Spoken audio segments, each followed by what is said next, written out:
지금 보이는 이 웅장한 곳이 이 황성을 둘러보면서 느낀 건데, 이런 솥단지들이 많아요. 저 앞에도 그렇고. 이거 다 국보야. 아무도 안 타. 나밖에 없어요, 이거 탄 사람. 정작 묘 자체는 그렇게 화려하지 않네요.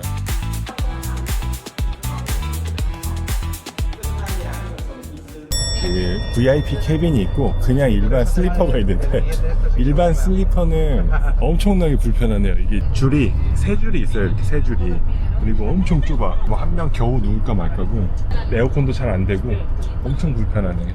키가 198이다 보니까 거의 뭐 껴서 가고 있어요 지금. 그나마 4시간이라서 그나마 갈만한 거지. 이거 와, 긴 시간은 이거 타고 가면 진짜 힘들 것 같아요. 키 160대 정도 되시는 분이 그나마 편할까? 무조건 그냥 돈 좀 더 내고 VIP 캐빈 타시고. 이거는 좀 힘들다. 네, 안녕하세요, 키큰 형입니다. 어제 후에 도착을 했습니다. 그래서 오늘 날이 밝았고 오늘은 임페리얼 팰리스를 좀 구경할까 합니다.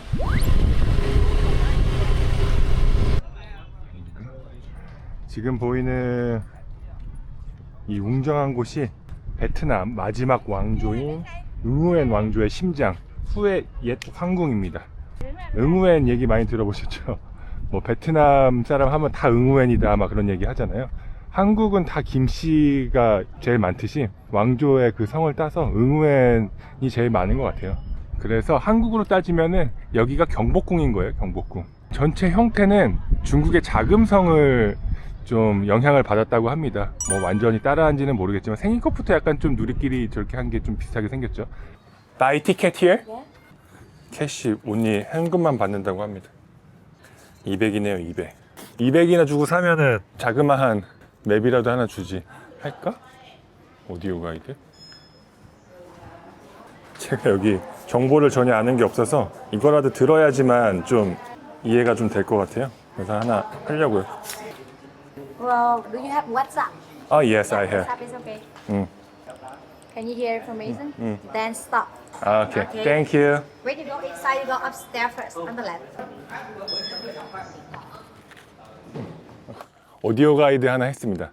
퀄리티가 어느 정도 좋을지 모르겠는데 그렇게 비싸지도 않고 한번 처음으로 해보세요. 원래 이런 관광지 와가지고 오디오 가이드를 잘 안 해봤는데 그래도 여기까지 비싼 돈 내고 온 김에 뭐라도 좀 알아야 더 좋지 않겠어요? 오디오 가이드 앞에 소개 부분 잠깐 들어봤는데 괜찮은 것 같아요. 그리고 동선을 짜놨어요. 어떻게 보는 게 좋을지.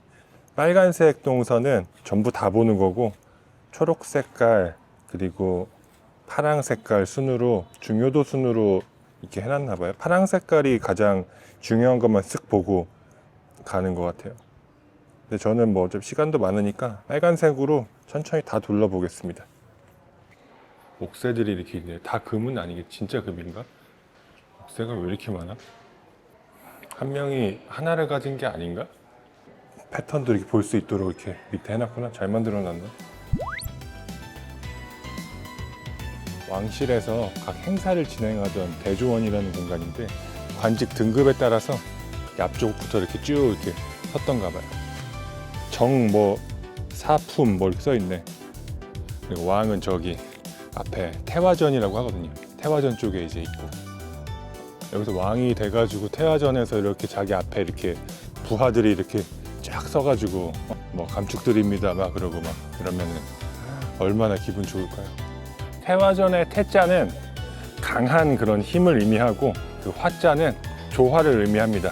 신과 인간 사이, 그리고 지구상의 모든 생물과 인간 사이 중간에서 이렇게 조율하는 자가 황제였다고 생각했던 것 같아요. 응우엔 왕조가 총 13명이라 그랬잖아요. 13명의 그 왕들의 대관식이 다 저기서 진행이 됐다고 합니다.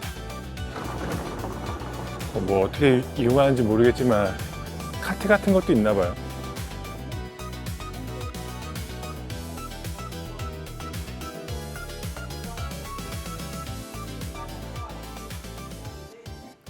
네.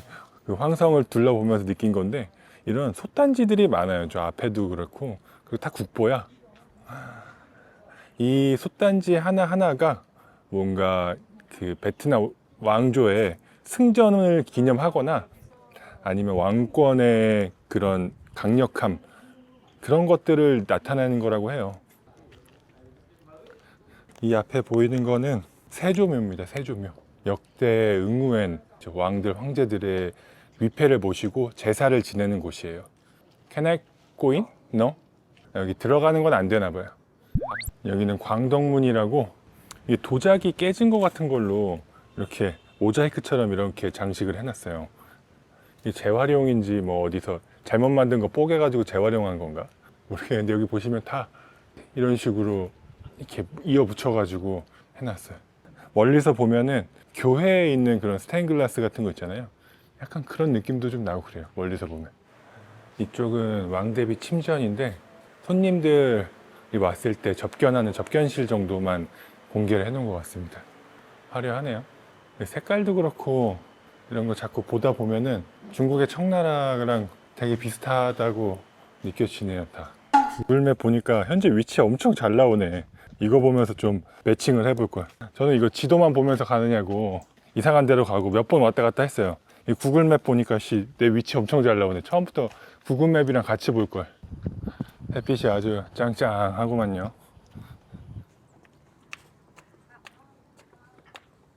아, 힘들었네. 나중에는 그냥 뭐 보는 둥 마는 둥 다 비슷해가지고 처음에만 열심히 보고. 오디오 가이드는 일단 가격이 5,000원, 그렇게 막 부담되는 가격은 아니잖아요. 나쁘지 않은 것 같아요. 그리고 가장 큰 장점은 이 지도를 준다는 거.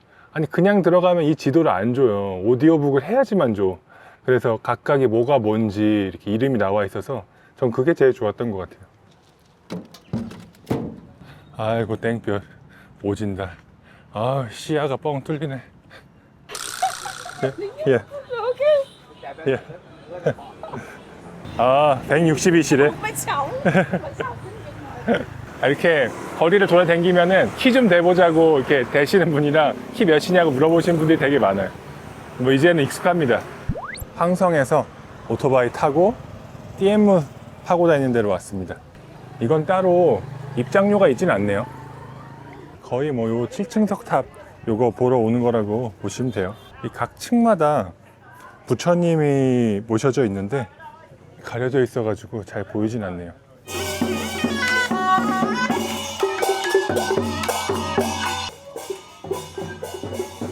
그리고 안쪽으로 들어오면은 또 놓치지 말아야 할 게 1963년에 베트남 전쟁 당시에 남베트남 정권의 종교 탄압에 항의하면서 소신 공양을 하셨던 틱광득 스님이 사이곤까지 타고 가셨던 파란색 오스틴 차량입니다. 이게 여기 이제 이렇게 전시가 되어 있고, 조그만한 그냥 강가에 있는 운치 있는 그런 사찰이네. 이 사찰이 무료라는 점, 그거 하나가 큰 장점이라고 할 수 있겠습니다. 일정을 소화하시다가 중간중간에 짬 나시면 잠깐 들려가지고 한번 구경하고 사진 좀 찍고 가시면 될 것 같아요. 안녕하세요, 피큰 형입니다. 새로운 날이 밝았는데 오늘도 아침부터 비가 엄청 내리고 있어요. 오늘은 이제 그 응우멘 왕조 13대 왕조 중에 카이덴 황제랑 뚜득 황제 그 두 분의 그 황릉을 좀 가서 구경을 좀 하려고 했는데 비가 엄청 와. 아침부터 비가 엄청 와. 일단 예보상으로는 한 11시 반 정도 그 정도 되면 좀 그치는 것 같긴 한데, 일단 여기 후에 시티버스가 있거든요. 그 시티버스를 타면은 오디오 가이드도 들으면서 그 뜨득 황릉이랑 카이덴 황릉 둘 다 이렇게 거쳐 보고 갈 수 있나 봐요. 한번 거기 표 파는 데 가가지고 한번 알아보려고요. 먼저 비가 좀 오지만 우산 쓰고 한번 글로 가보겠습니다. 잘못 사버렸어. 아, 그 나이트 티켓을 사가지고 돈 버린 것 같아. 한 7,000원 정도 되는데 날린 것 같네. 아, 잘못 샀어. 취소도 안 돼. 현장에서 발권하면은 300이고 한 15,000원, 16,000원 되는 것 같은데 두 군데를 갈 수 있다고 합니다. 그래서 저는 뜨득이랑 카이덴을 간다고 했어요. 11. 응. We go to the okay. And 1 hour later, we just 아, 지금 비 와가지고 좀 비가 그쳤으면 아무도 없네. 아무도 안 타. 나밖에 없어요, 이거 탄 사람. 시간별로 계속 탈 수 있는 것도 아니고 두 군데만 갈 수 있대요, 두 군데만. 300 내면은 15,000원에. 그랩을 타도 한 8,000원? 아니 뭐 그랩보다는 살짝 더 싸겠다. 머리도 안 닦고 좋지 뭐. 그랩 탔으면 머리 닿았을 텐데. 이어폰이 있네요. 이어폰. 이게 무슨 오디오 가이드가 들어있다고 했는데 이 이어폰으로 해서 들을 수 있나 봐요. 오, 이거 한국어가 되나 봐요. 그러니까 한국어가 있네. 된 건가? 선택? 아무도 없어. 나 혼자 타. 전세 버스 느낌이에요. 이렇게 차를 타고 지나가면서 보이는 경치에 관련된 얘기가 있으면은 여기 오디오 가이드에서 이건 뭐고 저건 뭐라고 설명을 해주네요. 비가 하도 오고 있어가지고 잘 안 보이긴 하는데 나쁘진 않은 것 같아요. 11시 55분인데 12시 50분까지 일로 오라고 하네요. 왕릉은 금방 볼 수 있는 것 같으니까. 오케이. 땡큐. 여기로 오면 됩니다. 빨리 잽싸게 보고 와야 되겠네. 가지 않고 여기서 그냥 1시간 기다리는 건가, 저 아저씨들은? 나밖에 손님이 없어서 안 가도 될 것 같긴 해. 그냥 기다려도 될 것 같긴 해. 하나님이 보호하사 비가 그쳤어요. 와, 선택 오졌다. 비가 많이 와가지고 아까 11시에도 탈까 말까 고민 많이 했거든요. 그 시티 투어 버스를. 타길 잘한 것 같아요. 지금 딱 내렸을 때 비가 딱 그쳤어. 헬로. 입장료는 이런 식으로 150 끊어주십니다. 뚜둑 툼이라고 딱 써있네. 여기는 사람들 잘 안 오나? 아, 사람들 꽤 있네 그래도. 이렇게 찍고 가는 건가? 비가 그쳐서 다행이야. 야, 뚜둑 황릉은 너무 예쁘지 않아요? 이쁘다. 이게 누가 왕릉이라고 생각하겠어요? 이게 황릉이라기보다는 뭔가 거대한 정원이라든지 별궁 같은 그런 느낌이 많이 들어요. 실제로 이 뚜둑 황제가 말년에 여기서 좀 보내면서 시도 짓고 낚시도 여기서 앞에 그 개울가에서 낚시도 즐겼다고 합니다. 누가 봐도 황제의 묘인 것 같은, 약간 병마용처럼 가신들이랑 진상품 같은 것들이 조각되어 있네요. 와, 무슨 오벨리스크야 뭐야 저건. 크게 지어놨네. 거대한 비석 보이시나요? 황제는 자신의 업적과 삶을 스스로 기록을 했습니다. 이게 베트남에서 가장 큰 비석 중 하나라고 합니다. 안타까운 것은 이 낭만을 즐긴 황제가 재위 기간 동안 프랑스 등 유럽 열강의 침략에 맞서며 나라를 지켜내지 못했던 비운의 군주였다는 점입니다.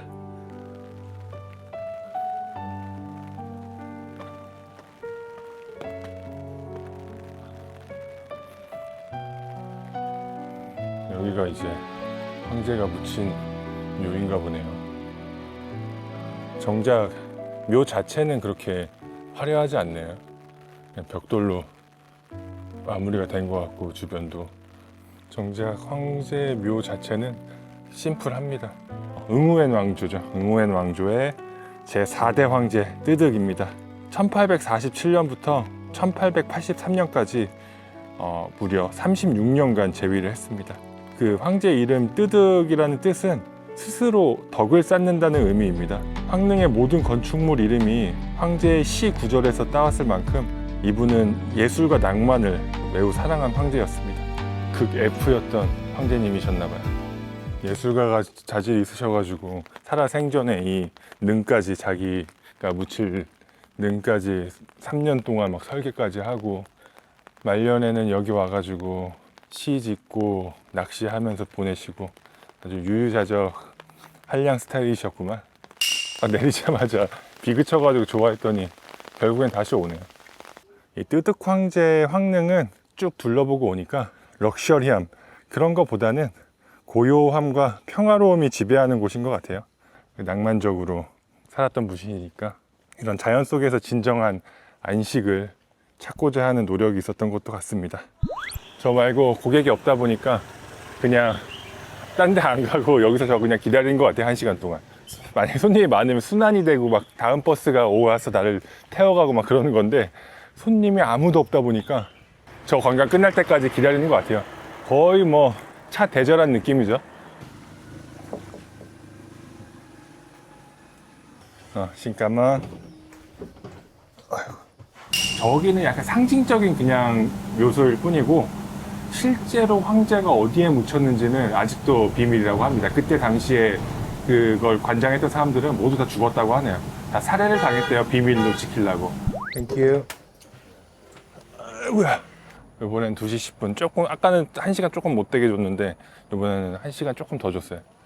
제가 여기 오고 싶었던 거는 일단 이름이 멋있었어요. 카이딘 황제. 이름 뭔가 멋있지 않아요? 뭔가 만화 속에서 나올 법한 강력한 주인공의 이름을 갖고 있잖아요. 로봇 이름 같기도 하고. 이것도 한 명당 150인가 봐요, 동일하게. 카이딘 황제 묘는 입구부터 다르네요. 그 뚜둑 황제 묘는 입구도 이렇게까지 화려하지 않고 그냥 문 같은 느낌이었는데, 잠깐만. 일단 레이아웃부터 달라요.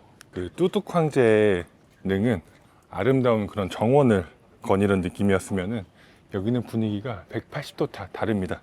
카이딘 황제는 12대 황제입니다. 뚜둑님은 아까 4대 황제였죠. 세월에 갭이 좀 있는데 그 사이에 이렇게 양식이 바뀐 걸까요? 이 조각도 비슷하네. 여기 끝에는 코끼리가 있고 그 다음 말 있고 신하들 있고, 근데 훨씬 많습니다, 개수가. 여기 뚜둑 형님보다. 1920년도에 지어가지고 11년에 걸쳐서 이걸 지었거든요. 비교적 최근에 지어진 거라서 한 100년 정도 좀 넘은 거죠. 여기도 비석 있네. 여기 비석에도 카이딘 황제의 치적이 적혀 있겠죠. 와, 화려하다 진짜. 웅장하고 화려하고. 카이딘 황릉의 가장 큰 특징이 바로 이 건축 양식입니다. 이게 딱 봐도 뭔가 동양의 건축 양식은 아니죠. 베트남 정통 양식에 유럽의 양식이 좀 많이 뒤섞여 있습니다. 아까도 말씀드렸다시피 이 황릉은 1920년부터 무려 11년에 걸쳐 완성되었는데, 이제 카이딘 황제 재위 기간이 9년에 불과했거든요. 근데 황제는 이 9년 동안 재위를 했으면서 이 무덤을 만들기 위해서 11년을 썼다고 합니다. 이 화려한 건물을 짓기 위해 국민들 세금을 무려 30%나 인상했다고 합니다. 당시 베트남은 프랑스의 보호국이었는데 카이딘 황제는 친프랑스 정책을 펼치면서 국민에게 매국노라는 질타를 받았고, 이 사치스러운 황릉은 민족주의자들에게 엄청난 비난을 받았다고 합니다. 그래서 카이딘 황제가 무능하고 황제의 업적은 이 황릉 하나뿐이다 라고 비아냥거렸다고 하네요.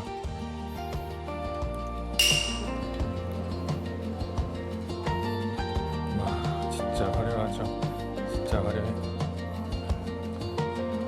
실내로 들어서면은 진짜 입이 다물어지지가 않습니다. 벽과 천장은 이 왕궁에서도 많이 봤잖아요. 이 도자기랑 생유리를 깨가지고 모자이크처럼 만든 거는 진짜 이쁜 것 같아요. 근데 가까이서 보면은 약간 이상할 수 있는데 멀리서 보면 진짜 이뻐. 금박을 입힌 카이딘 황제의 동신상의 옥좌에 앉아 있습니다. 황제의 시신은 무려 18m 아래 지하에 안치되어 있다고 합니다.